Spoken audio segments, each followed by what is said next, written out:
It was a Tuesday morning in October, and Sarah Mitchell was pouring her second cup of coffee at her kitchen table in suburban Boston when her entire life changed in the span of 30 seconds. She was holding a warm ceramic mug, thinking about the client presentation she had to give later that day at her marketing firm, when her husband Marcus, the man she had trusted for 8 years, the man she had promised to build a life with, the man who had whispered promises in her ear just 3 nights ago at their anniversary dinner, slid a manila envelope across the table. No words, no explanation, just the envelope. Sarah's hands began to tremble.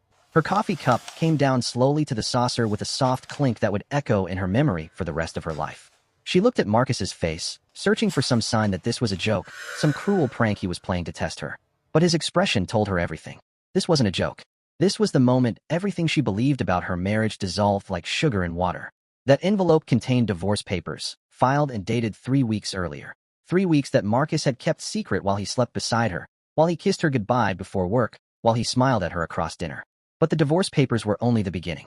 Because as Sarah sat in her lawyer's office just 2 days later, something emerged from the financial disclosures that would transform her from a victim into something far more powerful, a woman armed with the truth.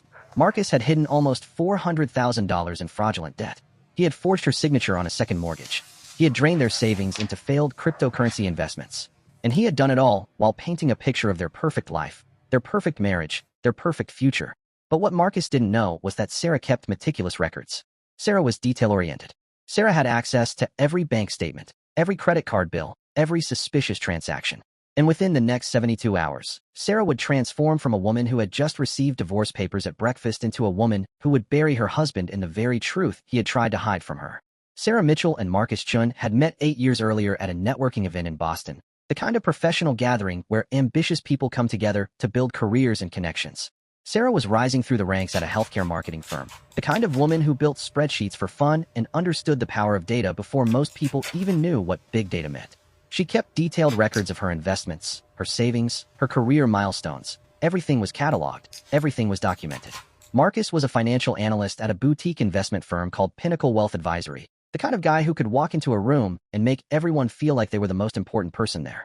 He was charming, he was confident, and he had a story about how his company was going to revolutionize wealth management for young professionals. They dated for 2 years before he proposed with a diamond ring at the top of the Prudential Center, overlooking the Boston skyline. Their wedding was in the spring, held at an exclusive country club outside the city. All their friends and family were there, everyone celebrating what looked like a perfect match between two successful, intelligent, ambitious people. Within the first year of marriage, Marcus had taken complete control of their finances. It was a practical decision, he had said. He understood investing better than she did.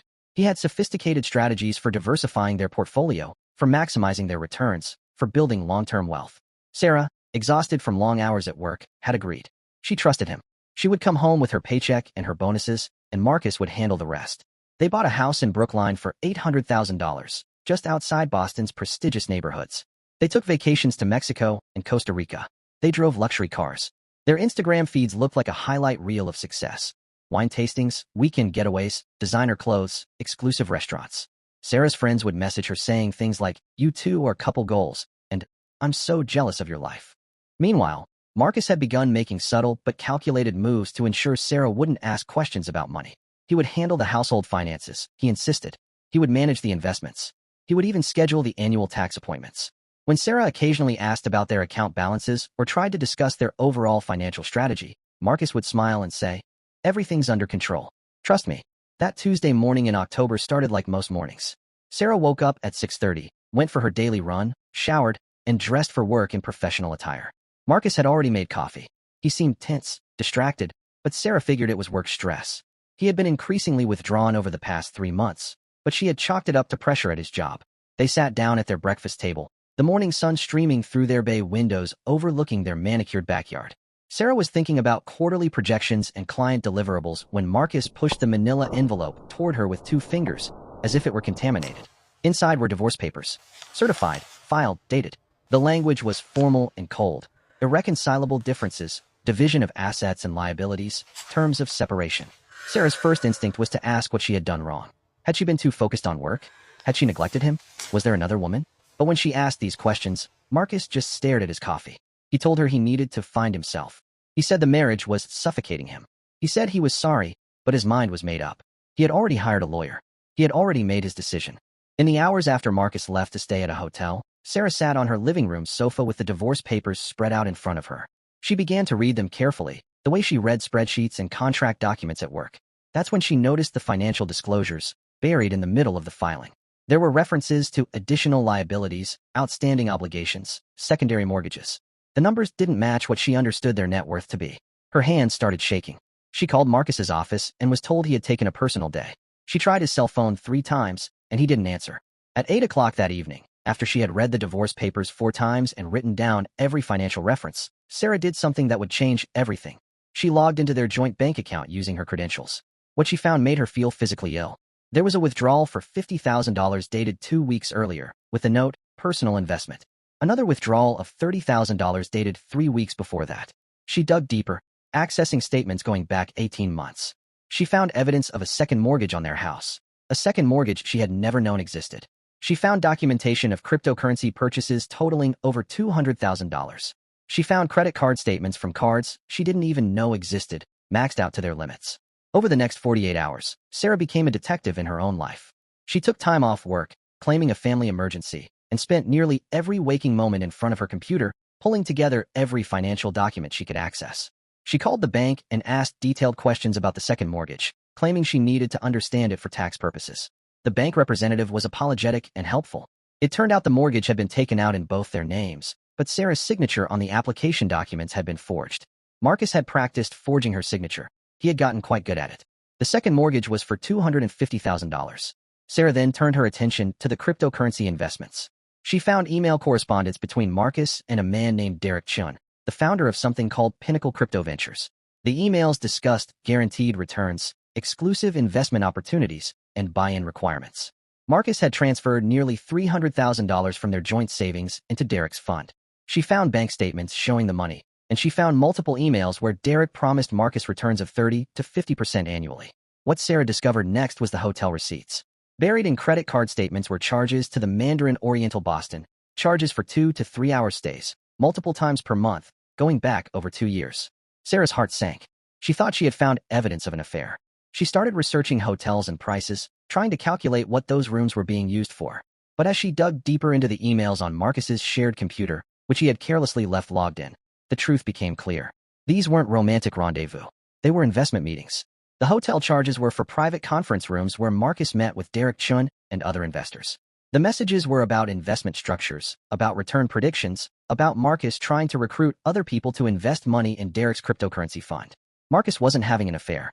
He was participating in what increasingly looked like a Ponzi scheme, and he had invested not just his money, but his wife's money, her life savings, into a fraudulent operation run by a man named Derek Chun who, upon further research, had been flagged by the Securities and Exchange Commission. Sarah pulled together all the evidence, the forged mortgage documents, the cryptocurrency transaction receipts, the emails from Derek Chun, the bank statements showing movement of funds. That's when she made a decision. She wasn't going to handle this like a traditional divorce. She was going to handle it like a criminal investigation. She hired a forensic accountant named Thomas Rivera, a man with 20 years of experience examining financial fraud in divorce cases. She gave him everything she had compiled. Within 2 weeks, Thomas had built a comprehensive timeline and financial analysis. He documented exactly how much marital money Marcus had misappropriated, transferred, and fraudulently used. He quantified the forged mortgage at $250,000 in liability. He tracked the cryptocurrency transfers to Derek Chin's company and found evidence suggesting the entire operation was indeed a Ponzi scheme. He found evidence that Marcus had attempted to hide additional accounts and had moved money around specifically to obscure its origins. With Thomas's forensic analysis in hand, Sarah did something most people in her position never think to do. She walked into the office of the Massachusetts Attorney General's Consumer Protection Division. Sarah sat across from a state investigator named Jennifer Walsh and explained everything methodically, chronologically, without emotion. She presented the forged mortgage documents. She explained how Marcus had signed her name without permission. She detailed the cryptocurrency transfers and provided the emails from Derek Chun. Jennifer listened carefully, took notes, and told Sarah that what she was describing constituted several potential crimes: identity theft, document forgery, fraud, and possibly conspiracy to commit securities fraud. A formal complaint was filed. The state began investigating not just Marcus, but Derek Chun and his cryptocurrency operation. Within days, the Securities and Exchange Commission opened its own investigation into Pinnacle Crypto Ventures based on the evidence Sarah had provided. Sarah had transformed from a victim to a witness to a crucial piece of a much larger puzzle. her documentation, her attention to detail, her refusal to just accept the narrative Marcus had given her. All of it was now in the hands of law enforcement. When Marcus's divorce attorney received notice that his client was now the subject of a criminal investigation for forgery and fraud, the tone of negotiations changed dramatically. What had started as a contentious divorce proceeding became something far more serious. Sarah's divorce lawyer, a formidable woman named Victoria Hammond, now had leverage that most people in her position never possessed. She had criminal charges pending. She had a forensic financial analysis. She had evidence of fraud. She had Marcus backed into a corner with nowhere to run. The settlement negotiations took 3 weeks, but they were remarkably efficient once Marcus understood the gravity of his situation. He agreed to sign over the house to Sarah. He agreed to cede 70% of any remaining liquid assets to her. He agreed to make a full financial disclosure of every account, every investment, every hidden source of money or assets. He agreed to pay for Sarah's legal fees, her accountant fees, and her investigator fees. In exchange, Sarah agreed not to press additional civil charges against him, though she did not drop her cooperation with the criminal investigation. Marcus was, quite literally, trading his freedom for a somewhat softer financial blow. But Sarah wasn't finished. She made a calculated decision to go public with her story. Not on social media. That would have been impulsive and counterproductive. Instead, she agreed to do an exclusive interview for a financial fraud podcast called Deception Disguised, which had a growing listenership among young professionals and people interested in financial crime. In the podcast, Sarah calmly and clearly described her 8-year marriage, her complete trust in her husband, the moment she received divorce papers at breakfast, and her subsequent discovery of nearly $400,000 in hidden debt and fraudulent investments. She didn't name Marcus directly in the initial podcast, but she provided enough details that anyone who knew their story would recognize it immediately. She discussed how financial infidelity had become a common but rarely discussed problem in marriages. She talked about the importance of financial transparency and how she had learned to trust her instincts when something didn't add up. The podcast episode went viral within days, reaching over 300,000 downloads in the first week. News outlets picked it up. Financial fraud experts cited it. Investment fraud lawyers contacted Sarah asking if she would consult on their cases involving similar schemes. Marcus's professional reputation disintegrated almost overnight. His colleagues at Pinnacle Wealth Advisory read about the case online and recognized the details. His firm, embarrassed by the association, asked him to resign. The Financial Industry Licensing Board opened a disciplinary review into his credentials.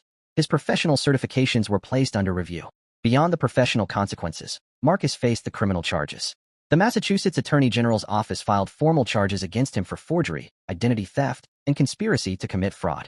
Derek Chun, the man who had run the cryptocurrency scheme, faced far more serious charges, including running an unauthorized investment operation and operating a Ponzi scheme. And Marcus, faced with the choice of fighting charges or cooperating with prosecutors, chose to cooperate.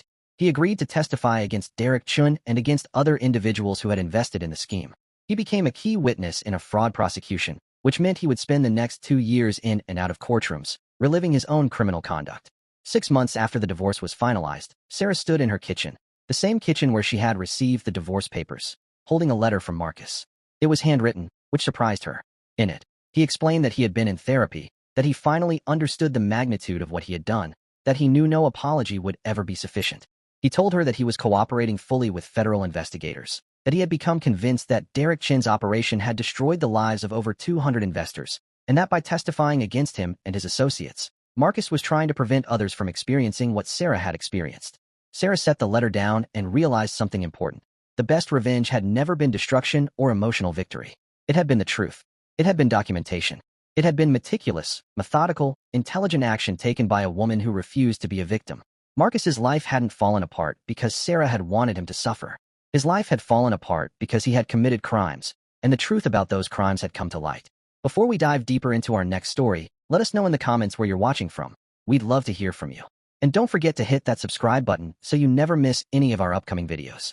This is the kind of story that changes how you think about trust, about money, about what you think you know about the people closest to you. Thank you for watching.